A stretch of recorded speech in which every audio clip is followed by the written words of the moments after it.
The lord. దేవుని నామానికి మహిమ కలుగును గాక. మరొకసారి ఈ విధంగా మిమ్మల్ని పలకరించే అవకాశాన్ని దేవాతి దేవుడు దయచేసినందుకు దేవుడికి ఎంతో వందనాలు, కృతజ్ఞతలు నేను చెల్లించుకుంటున్నాను.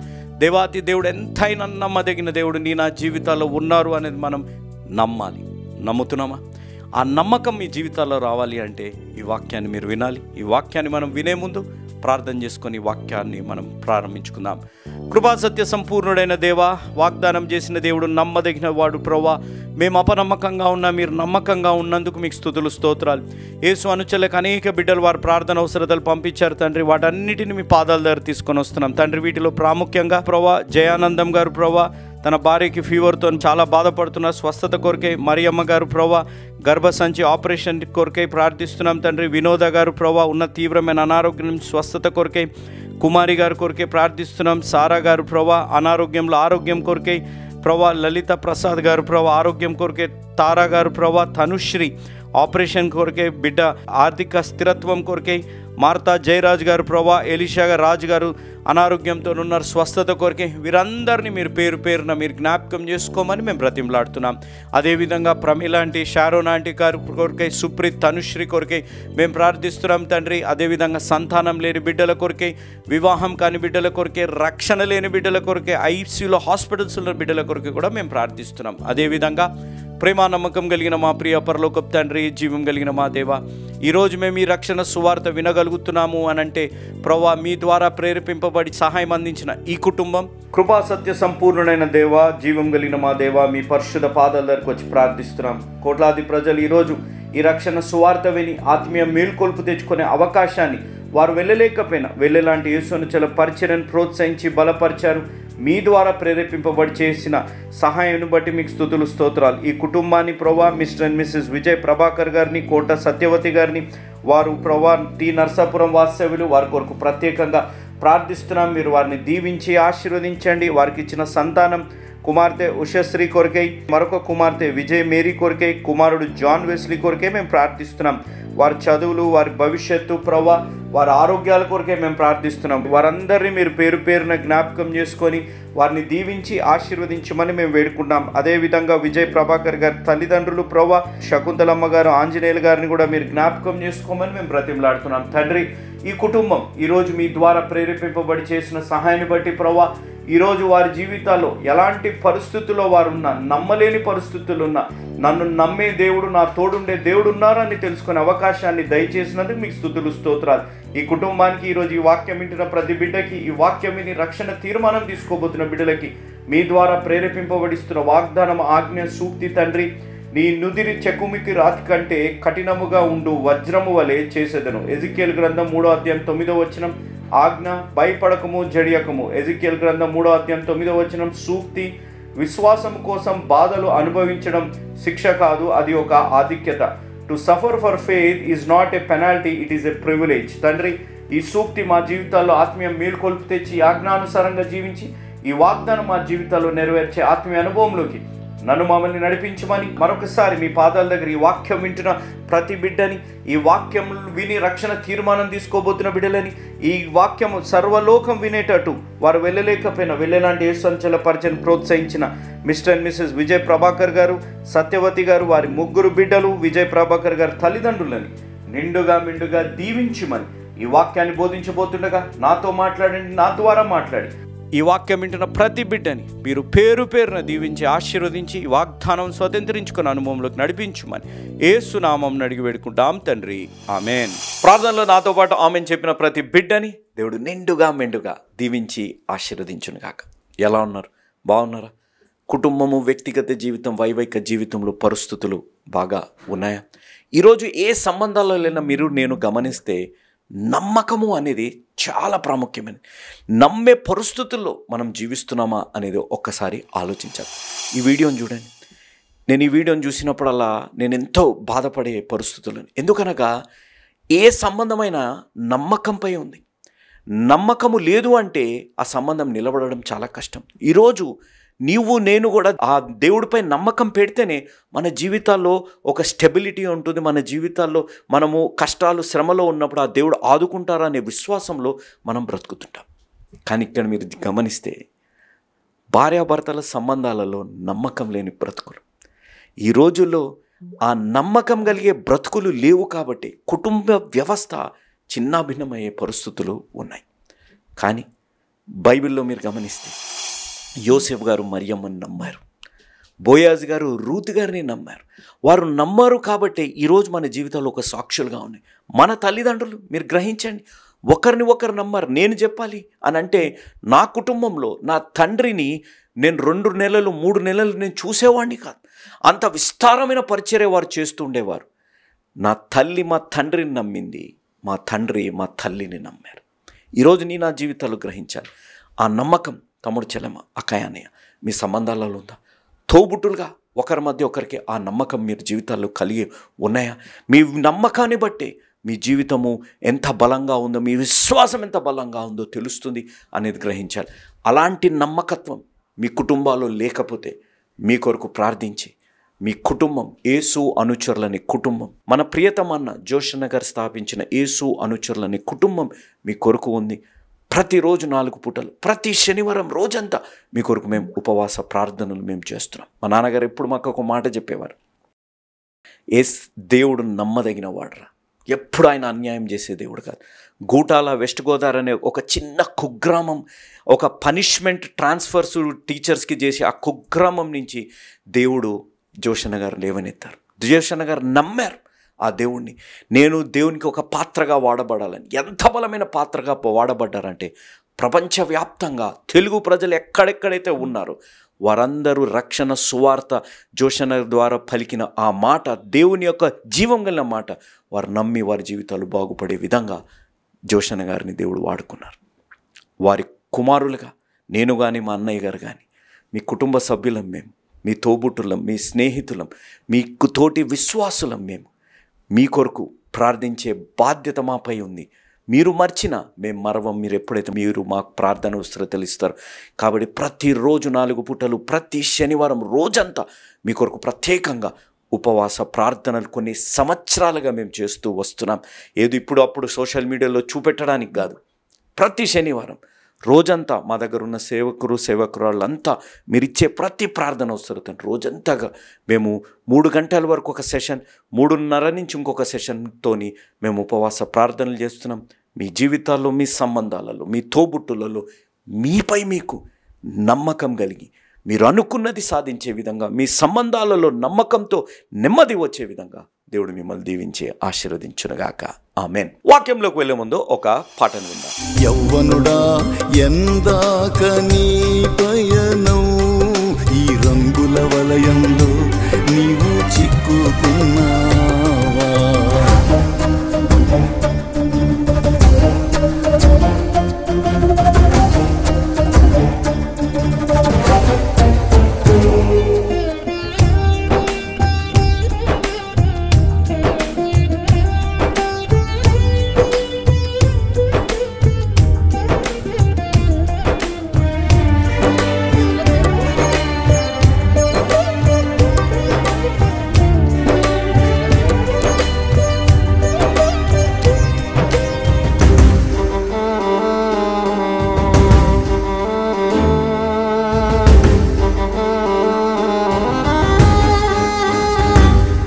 నీ దేహాన్ని ఆలయంగా మలచుకోవయ్యా, ఆలయంలో క్రీస్తును ప్రతిష్ఠించవయ్యా.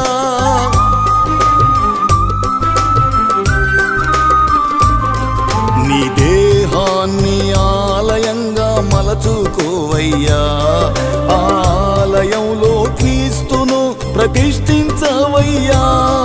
నీ యవ్వనాన్ని క్రీస్తుకై సమర్పించవయ్యా, నీ యవ్వనాన్ని క్రీస్తుకై సమర్పించవయ్యా. నీ సంఘాన్ని సంస్కరింపబూనుకోవయ్యా, నీ సంఘాన్ని సంస్కరింపబూనుకోవయ్యా. యవ్వనుడా ఎందాక నీ పయనం, ఈ రంగుల వలయంలో నీవు చిక్కుకున్నావా?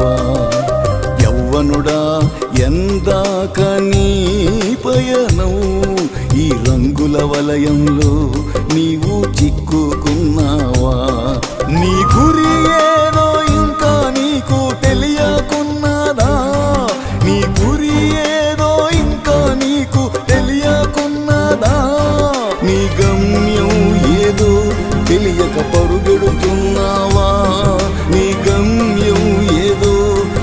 లేక పరుగెడుతున్నావా?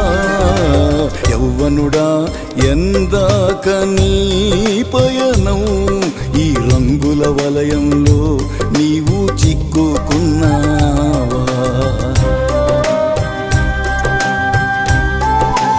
పాట విన్నారు కదా.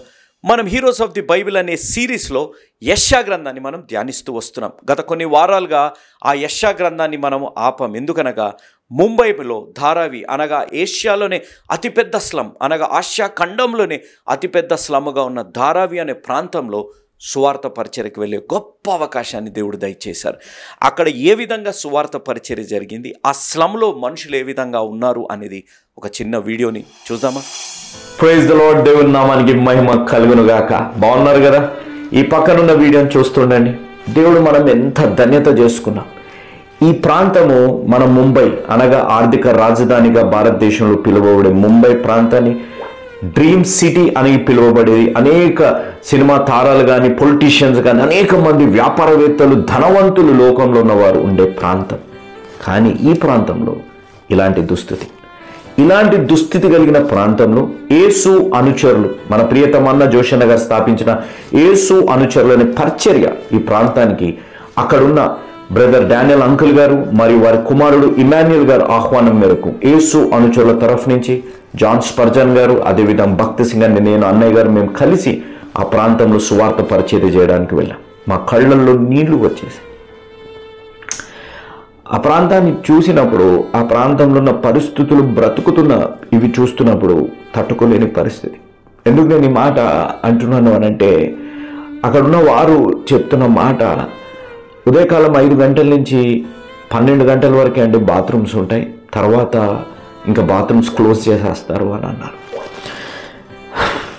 ఎందుకు ఈ మాట అంటున్నానంటే, నేను అడిగాను, ఎవరికైనా మోషన్స్ కానీ కడుపులతో ఇబ్బంది ఉంటే ఏంటంటే ఏం చేయలేమండి. మరి ఇంట్లో బాత్రూమ్స్ ఉండవా అంటే ఇంట్లో బాత్రూమ్ కూడా ఉండదు. ఒక మారుతి 800 కార్ అలాంటి స్థలము వారికి ఇల్లు, వెంటిలేషన్ లేదు, ఏది లేదు. మీరు వీడియోస్ చూస్తుంటే మీరు నా కళ్ళలో నీళ్ళు వచ్చేసి, దేవుడు ఎంత గొప్పగా మనల్ని ఆశీర్వదించి దీవించినప్పుడు ఇలాంటి వారి దగ్గరికి మనం వెళ్ళాలి, ఇలాంటి వారికి సువార్త చెప్పాలి, ఇలాంటి వారిని మనం రక్షణలోకి నడిపించాలి. కాబట్టి దేవుడు ఇచ్చిన గొప్ప భాగ్యాన్ని బట్టి దేవుడికి ఎంతో వందనాలు చెల్లించుకుంటున్నాం. యేసు అనుచరుల పరిచర్య ఈ విధంగా ముందుకు వెళ్తుంది అంటే దేవుని కృప, మీలాంటి వారి ప్రార్థన. కాబట్టి ఈ విధంగానే ప్రార్థించండి, ప్రోత్సహించండి. జోషన్న గారు ఏ విధమైన ఉద్దేశంతోనైతే ఈ పరిచర్యను ప్రారంభించారు, ఆ ఉద్దేశాన్ని మేము ముందుకు కొనసాగిస్తూ ఉన్నాం. కాబట్టి మీరు ఆశీర్వదింపబడ్డారు, అనేకులకి ఆశీర్వాదకరంగా ఉండండి అన్నది నా మనవి. మాకు సహాయం చేయండి అనేది కాదు, మేమేదో గొప్ప పని చేసాం అనేది కాదు, కానీ కళ్ళల్లో నీళ్ళు వచ్చే పరిస్థితి, బాత్రూమ్స్ లేకుండా ఇంట్లో ఆడవాళ్ళు కానీ చిన్నపిల్లలు కానీ కడుపు ఇబ్బంది కలిగినప్పుడు, మోషన్స్ వచ్చినప్పుడు వారి పరిస్థితి. ఆ చర్చిలో కూడా, మేము వెళ్ళిన చర్చిలో కూడా బాత్రూమ్ లేదు. చిన్న ఇంతే ఒక రూమ్ ఉంటే కమోడ్ లేదు, బాత్రూమ్కి వెళ్ళే ఫెసిలిటీ, కేవలం ఒక చిన్న హోల్ పెట్టి అయ్యగారు ఇక్కడే పోసుకోవాలి, లేకపోతే ఇక్కడ బాత్రూమ్ కడితే ఇల్లీగల్ అని చెప్పి అని అన్నారు. కానీ దేవుడు, ఆయనకి ఎంతో వందనాలు, పాదాభివందనాలు, ఇలాంటి ప్రాంతాల్లో వెళ్ళి సువార్త చెప్పే అవకాశాన్ని అనుగ్రహించారు. మా కొరకు ప్రార్థించండి. మీ ప్రార్థననే మా జీవితాలు ఇంకా ధైర్యాన్ని తెస్తుంది, మీ ప్రార్థననే మా జీవితాలు ఇంకా ఉత్సాహం తెస్తుంది, దేనికైనా ముందుకు వెళ్ళి దేవుని సువార్త చెప్పాలని. కాబట్టి ప్రార్థించండి, ప్రోత్సహించండి. దేవుడు దీవించునుగాక. ఆమేన్. వీడియోని చూశారు కదా, దాన్ని దలుచుకున్నప్పుడల్లా దేవుడు ఎంత గొప్ప భాగ్యాన్ని ఇచ్చారు. దేవుడు నీ నమ్ముకుంటే, నమ్మిన దేవుడు నమ్మదగినవాడు. ఏ దేవుడినైతే మనం నమ్మామో ఆ దేవుడు నమ్మదగిన దేవుడు అనేది మనం గ్రహించాలి. ఆ ప్రాంతాన్ని చూసినప్పుడు హృదయం చలించే విధంగా నా జీవితం అయిపోయింది. కానీ అలాంటి పరిస్థితుల్లో ఉన్నవారు దేవుణ్ణి నమ్ముకున్నారు. వారి జీవితాలు ఏ సౌకర్యాలు లేకపోయినా, వారి జీవితాలు ఎన్ని కష్టాలు ఉన్నా దేవుడిపై ఆధారపడ్డారు, దేవుడిని నమ్ముకొని వారు జీవించారు. ఈరోజు నీ జీవితాల్లో నమ్మకం ఉందా దేవుడిపై? ఒక్కసారి ఆలోచించండి. కాబట్టి ఈరోజు మనం యెషయా గ్రంథం 53వ అధ్యాయాన్ని మనం ధ్యానించబోతున్నాం. యెషయా గ్రంథం 53వ అధ్యాయం, it is called as a photograph of cross. అది ఒక బొమ్మ సిలువ గురించి అనేది బైబిల్ జ్ఞానులు చెప్పే మాట. ఎందుకనగా యేసుప్రభువు వారు ఏ పరిస్థితుల్లో వచ్చారు, ఏ విధంగా వచ్చారు, ఏ విధంగా తిరస్కరింపబడ్డారు, ఏ విధంగా మన పాపాలని ఆయన మోసి భరించి మరణశిక్ష అనుభవించారు అనేది 53వ అధ్యాయంలో ఎంతో స్పష్టంగా తెలియజేయబడింది. మన జీవితాల్లో మనం గ్రహించాలి, ఈ బైబిల్ జీవం కలిగినది, ఈ బైబిల్ సత్యమైనది అనేది గ్రహించాలి. ఎందుకనగా ఏ ప్రవచనమైతే దేవుడు ఒక ప్రవక్త ద్వారా ప్రపంచానికి తెలియజేశారో ఆ ప్రవచనం 700 సంవత్సరాల ముందు చేయబడ్డ ప్రవచనం 700 సంవత్సరాల తర్వాత అది నెరవేరబడింది అనేది మనం జీవితాల్లో గ్రహించాలి. కాబట్టి ఇంత గొప్ప సత్యము కలిగిన ఈ రక్షణ సువార్త మనము నమ్ముతున్నామా అనేది ఆలోచించాలి. మనం కానీ ఈరోజు యెషయా గ్రంథం 53వ అధ్యాయం 1వ వచనాన్ని ఒకసారి మీ ముందు తీసుకుంటే, మేము తెలియజేసిన సమాచారము ఎవడు నమ్మెను, యెహోవా బాహువు ఎవనికి బయలుపరచబడెను. ఇక్కడ మీరు గమనిస్తే 2 క్వశ్చన్ మార్కులు ఉన్నాయి. దాంట్లో ప్రాముఖ్యంగా మనం గమనిస్తే ఎవరు నమ్మెను అనే మాట ఇక్కడ రాయబడ్డది. నేను ముందుగా మీ వాక్యం వింటున్న ప్రతి బిడ్డకి నేను వేసే ప్రశ్న, మిమ్మల్ని మీరు నమ్ముతున్నారా? దేవుడు మీకు ఒక కేపబిలిటీ ఇచ్చారు, దేవుడు మీకు ఒక ఎబిలిటీ ఇచ్చారు అనేది మీరు నమ్ముతున్నారు? మీ జీవితాల్లో మీపై మీకు ఒక నమ్మకం ఉంటే మీరు ఏదైనా మీరు సాధించగలుగుతారు, ఏదైనా మీరు చేయగలుగుతారు. ఈ వీడియోని చూడండి. ఒక చేప అద్దంలో చూసుకుంటాం. అద్దంలో చూసుకుంటే చేప ఎంత సన్నగా కనపడుతుంది, ఏది వెనక ఏది లేనట్టు కనపడుతుంది. కానీ ఆ చేపని మనం చూస్తుంటే ఏ విధంగా కనపడుతుంది? ఈరోజు నా జీవితాల్లో నిన్ను నువ్వు నమ్ముకోవాలి. ఎగ్జామ్స్ టైంలో మనపై మనకు నమ్మకం లేకుండా, మనం కాన్ఫిడెన్స్ లేకుండా, ఆత్మవిశ్వాసం లేకుండా మనం జీవితాల్లో ఆ లో కాన్ఫిడెన్స్ నుండి ఎంత కష్టపడి చదివినా అది మర్చిపోయే పరిస్థితులు మనం ఉంటాం. కానీ ఒక్కటి మనం గ్రహించాలి, నువ్వు దేవుణ్ణి నమ్ముకొని జీవిస్తే నీపై నీకు నమ్మకం కలుగుతుంది. ఎప్పుడైతే మనం దేవుణ్ణి నమ్ముకుంటామో నీ జీవితంలో ఆ విశ్వాసం కలుగుతుంది. నా దేవుడు నా తోడున్నారు కాబట్టి నేను ఏదైనా చేయగలుగుతాను, ఏదైనా సాధించగలుగుతాను అనే నమ్మకం మన జీవితాల్లో కలుగుతుంది. ఈరోజు ఆ దేవుణ్ణి నమ్మకుండా మనం జీవించడాన్ని బట్టి మన జీవితాల్లో లో కాన్ఫిడెన్స్, మన జీవితాల ఆత్మవిశ్వాసాన్ని మనం కోల్పోయి మనం జీవిస్తున్నాం. ఇంకొక విషయాన్ని మనం ఆలోచిస్తే ఈ రక్షణ సువార్త ఎంత అద్భుతమైందంటే ఇది నెరవేరే వాగ్దానాలు, ఇవి నెరవేరే ప్రవచనాలు. ఈ రక్షణ సువార్త ఈ పరిశుద్ధ గ్రంథంలో రాయబడినవి అనేది మనం గ్రహించాలి. కానీ మనం చేసే తప్పేంటో తెలుసా? మనం కేవలం వాగ్దానాలు పట్టుకొని ఆ వాగ్దానాలు నెరవేరాలి అని చెప్పి మనం జీవిస్తుంటాం. కానీ వాగ్దానాలు నెరవేర్చే దేవుడు వైపు మనం చూసి మనం జీవిస్తున్నామా? అయ్యో నాకు ఈ వాగ్దానం ఇచ్చాడు, ఇది నెరవేరలేదు అనే ఆలోచనలో ఉన్నాం. కానీ ఒక్కటి గుర్తుపెట్టుకోండి, ఈ జీవం కలిగిన సువార్తని నమ్ముతున్నామా? ఆ నమ్మకం కలిగి దేవుడిని అనుగుణంగా మనం జీవించే విధంగా మనం జీవిస్తున్నామా? మన జీవితంలో ఒక వెలుగుగా మనం ఉన్నాయా? ఆలోచించండి. సండే చర్చికి వెళ్ళాను, ఎంత దూరం ఉన్నా ఎక్కడున్నా నేను చర్చికి వెళ్తున్నాను, నేను ప్రార్థనలో పాల్గొంటున్నాను, ఫలానా దాంట్లో నేను పాల్గొంటున్నాను, నేను ప్రతిరోజు బైబిల్ చదువుతున్నాను. నో, ఇవే కాదు ప్రాముఖ్యమైనది. ఏదైతే నువ్వు చదువుతున్నావో, ఏదైతే నువ్వు వింటున్నావో దాన్ని నమ్మి దానికి అనుగుణంగా నువ్వు జీవిస్తున్నావా అనేది చాలా ప్రాముఖ్యమైనది. అది నమ్మితే నీ జీవితాలు ఎంతో మార్పులు వస్తాయి.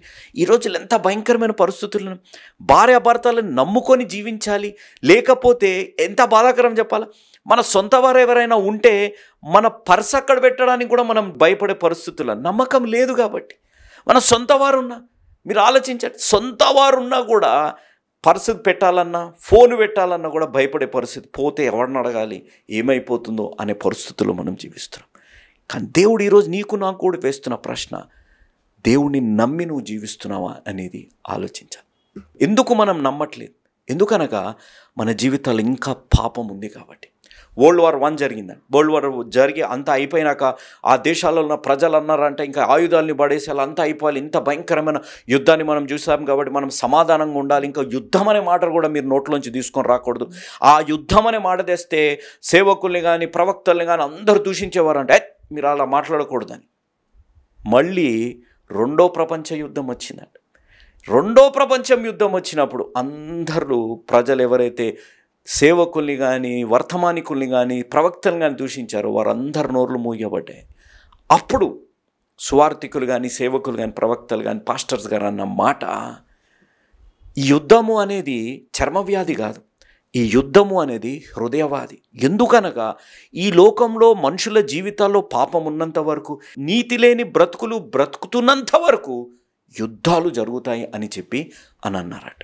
ఈరోజు నా జీవితాలు గమనించండి, మనం నమ్ముతున్నామా జీవం కలిగిన దేవుడు? ఆయన సమాధానకర్త అయిన దేవుడు.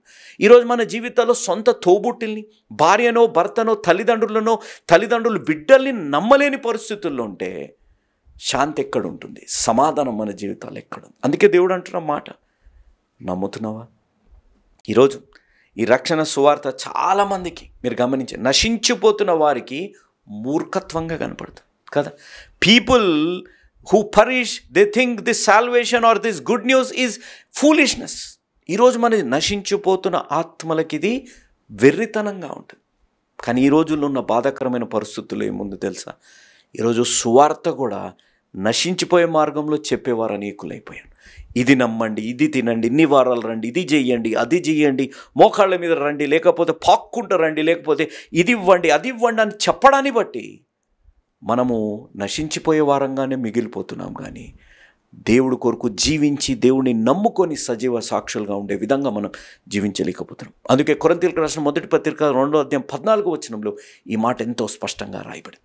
కాబట్టి దేవుడు ఈ 53వ అధ్యాయం ఎంతో ప్రాముఖ్యమైనది.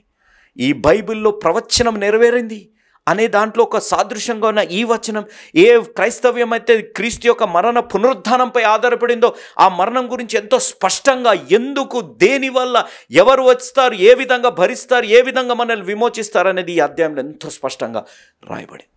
కాబట్టి ఈరోజు నా జీవితంలో మనం గ్రహించవలసింది, నువ్వు అనుకున్నట్టు దేవుడు కార్యాలు చేయరు, దేవుడు అనుకున్నట్టు దేవుడు కార్యాలు చేస్తారు. ఎందుకనగా నేను ఒక కోట్ చదివాను ఈరోజే, మన వాచ్లో ఉన్న టైము మనకు బాగా కనపడుతుంది, కానీ దేవుడికి సమయము గొప్పది, శ్రేష్టమైనది, ఆశీర్వాదకరమైనది. మనం అనుకుంటాం అబ్బా ఈరోజు జరిగిపోవాలి, ప్రార్థించాను, ఇది జరగాలి, అది జరగాలని మనం అనుకుంటాం ఆ సమయంలో. కానీ దేవుడు అనే మాట, నీ సమయం వేరే, నా సమయం వేరే. కానీ వివాహంలో దేవుడు చేసిన కార్యం మీరు గ్రహిస్తే అద్భుతం.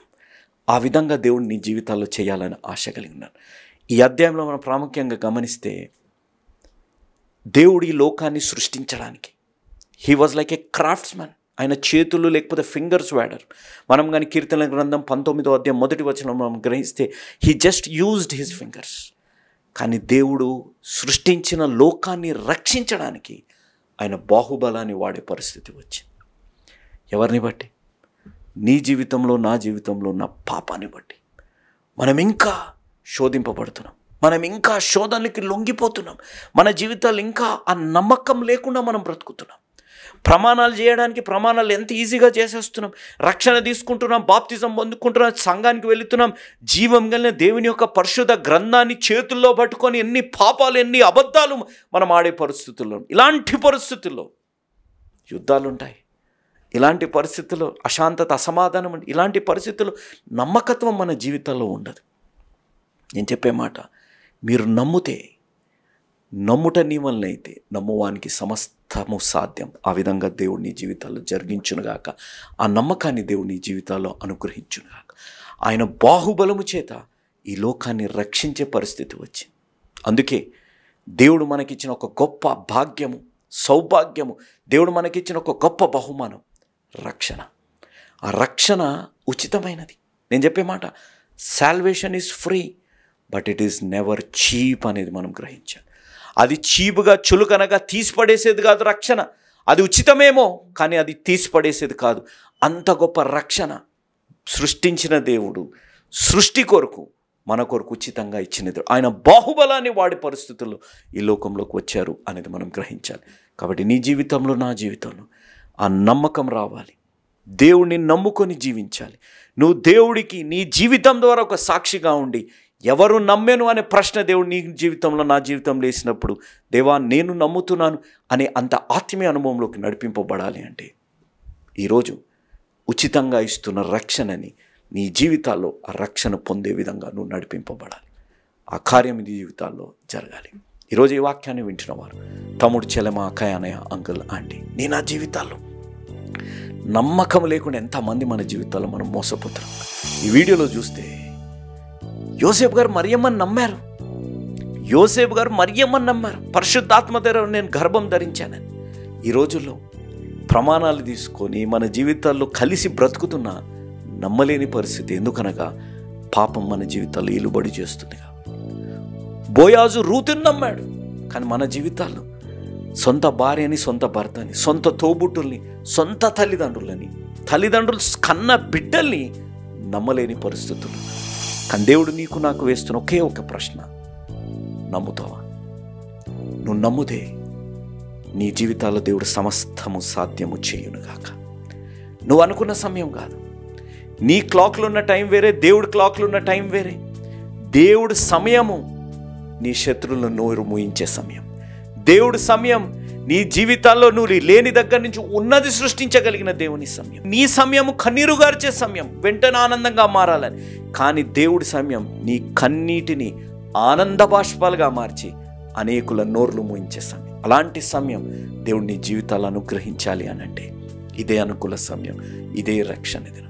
ఉన్న పాటున ఉన్న చోటున మన పాపాలని మనం ఒప్పుకోగలిగితే, దేవుణ్ణి సొంత రక్షకునిగా మనం అంగీకరించగలిగితే, తమ్ముడు చెల్లెమ్మ, నువ్వు రక్షణ పొందావు. నువ్వే ఖరీదు చెల్లించలేదు, నేనే ఖరీదు చెల్లించలేదు. యేసు ప్రభువారు ఆయన సమస్త ఖరీదు ఆయన చెల్లించారు. ఆ రక్షణ మనకు ఉచితంగా ఇచ్చారు. Don't make it cheap. అది ఎంతో చీపుగా మీరు దాన్ని చూడకండి. మన చీపు బిహేవియర్, మన చీపు మాటలు, మన చీపు ఆలోచనలు, మన చీపు జీవిత విధానాన్ని బట్టి రక్షణలో ఉన్న విలువని మనం తొలగించకూడదు. ఆ రక్షణలో ఉన్న పరిశుద్ధతని మనం తొలగించకుండా మనం జీవించాలి. కాబట్టి salvation is free, but it is never cheap. కాబట్టి ఈరోజు నువ్వు ఆ రక్షణ పొందుకుంటే, ఈరోజు నీ జీవితాల్లో నువ్వు నమ్మిన దేవుడు నీ చేయి వదలని దేవుడు, నువ్వు నమ్మి ప్రార్థించినవి నీ జీవితంలో దేవుడు అనుగ్రహించునుగాక. నువ్వు నమ్మి దేవుడి యందు మొర్ర పెడుతున్న ప్రతి ప్రార్థన, ప్రతి మార్పు కొరకు నువ్వు దేని కొరకైతే ప్రార్థిస్తున్నావు ఆ దేవుడు నీ జీవితాలు అనుగ్రహించునుగాక. ఆ కార్యం జరగాలంటే ఈరోజే ఒక నిజమైన యేసు అనుచరుడుగా మారాలి. ఎందుకనగా యేసు మార్చేది జీవితాలు, మతాలు కాదు అనేది మీరు ఎవ్వరు మరవకండి. ముగించుకునే ముందు ప్రార్థన చేసుకొని ముగించుకుందాం. కృపా సత్య సంపూర్ణుడైన దేవా, జీవం కలిగిన మా దేవా, మీ పరిశుద్ధ పాదాల దగ్గరకు వచ్చి మేము ప్రార్థిస్తున్నాం తండ్రి. ఇచ్చిన గొప్ప అవకాశాన్ని బట్టి మీకు స్తుతులు స్తోత్రాలు చెల్లించుకుంటున్నాం తండ్రి. ఈ వాక్యం మీ ఆత్మ ద్వారా నడిపింపబడిందని నమ్ముచున్నాం. ఈ వాక్యం ప్రతి బిడ్డ జీవితంలో ఫలించులాగున మీరు సహాయపడమని, మీరు ఇచ్చిన ఈ ఉచితమైన రక్షణ ఎంతో విలువైనదని ఆత్మీయ అనుభవంలోకి నడిపించి రక్షణ తీర్మానం తీసుకున్న బిడ్డలను నిండుగా మెండుగా దీవించుమని యేసు నామమున అడిగి వేడుకుంటున్నాము తండ్రి. ఆమేన్. Praise the Lord. మీ ముందుకు రావడానికి ఒక ప్రాముఖ్యమైన కారణం, మేము ఈ టీవీ పరిచర్యని ఎందుకు ప్రారంభించాం, ప్రాముఖ్యంగా తండ్రి అయిన నాన్నగారు, కీర్తిశేషులైన నాన్నగారు జోష్ అన్నగారు ఎందుకు ప్రారంభించారు అనేది వారి మాటల్లోనే విందాం. ఈ కార్యక్రమాన్ని నిర్వహించడానికి నేను ఎంతో ధైర్యం చేశాను అనే విషయాన్ని జ్ఞాపకం చేస్తున్నాను. డబ్బుండి కార్యక్రమాన్ని ప్రారంభించలేదు. నన్ను రక్షించి ఇంతవరకు పిలిచిన ప్రభు ఉన్నారు అని, తదుపరి విశ్వాసులైన మీరు ఉన్నారు అనే ధైర్యంతో ఈ కార్యక్రమాన్ని కొనసాగిస్తున్నాం. విన్నారు కదా, నాన్నగారు ఏ ధైర్యమైతే వారు చేసి టీవీ కార్యక్రమాలని ప్రారంభించారు. మన రక్షకుడైన యేసు ఉన్నారని, విశ్వాసులైన మీరు ఉన్నారనే ధైర్యంతోనే ఈ టీవీ కార్యక్రమాలని మేము కొనసాగిస్తున్నాం గత సంవత్సరాలుగా. ఇక ముందు కూడా మేము కొనసాగించాలి అని అంటే మీలో విశ్వాసులైన మీరు, ప్రేరేపింపబడ్డవారు మీరు, వచనం వెంబడి వచ్చిన ధ్యానాలు జోషన్న గారివి, పాయింట్ వైజ్ ధ్యానాలు జాన్ స్పర్జన్ గారివి, హీరోస్ ఆఫ్ ది బైబిల్ అనే సిరీస్ ధ్యానాలు భక్త్ సింగ్ నావి కొనసాగేటట్టు మీరు ప్రేరేపింపబడితే, మీరు సహాయం చేసి మీరు నేరుగా నాతోని మాట్లాడవచ్చు. నాతో మాట్లాడి మాకు సహాయం చేయాలనేది నా మనవి. కాబట్టి మీరందరూ ఏ భారమైతే, సేవా భారమైతే నాన్నగారు గత 40 సంవత్సరాలుగా ముందుకు కొనసాగించారు, ఇప్పుడు యవనస్తులమైన మా అన్నగారు జాన్ స్పర్జన్ గారు మాపై ఉంది. కాబట్టి మీరు కూడా ఏ విధంగా నాన్నగారిని అయితే ప్రోత్సహించారు, నాన్నగారిని ఆదరించారు, మమ్మల్ని కూడా ఆ విధంగానే ప్రోత్సహించి ఆదరిస్తారని నమ్ముచు సెలవు తీసుకుంటున్నాను. దేవుడు మిమ్మల్ని దీవించి ఆశీర్వదించునుగాక. ఆమేన్.